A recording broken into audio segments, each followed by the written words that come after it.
খিদে না পেলে খাওয়া আপনার প্রত্যেকটা খাবারের বাইট আপনার জন্য বিষ হতে পারে, যেগুলো আপনার বডিতে ডাইজেস্ট হয় না, আপনার বডিতে থেকে থেকে পচতে থাকে, যা আপনার ওয়েট ইনক্রিজ করাতে বাধ্য করে, ডাইজেশন সিস্টেম খারাপ করতে থাকে। তাই মাঝে মাঝে স্ন্যাক নেওয়া বন্ধ করুন। ব্রেকফাস্ট, লাঞ্চ এবং ডিনারের মধ্যে প্রপার গ্যাপ রাখুন।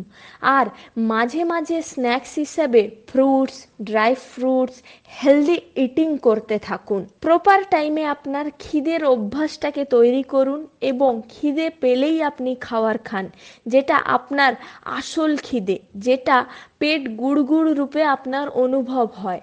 নকল খিদে যেটা যেটা আপনার 1 থেকে 2 ঘন্টার মাঝেই আপনাকে কিছু নামকিন, কিছু চটপটা, কিছু মশলাদার স্ন্যাক্স খেতে বাধ্য করে, সেই খাওয়ারই আপনার নকল খিদে। Follow for more tips.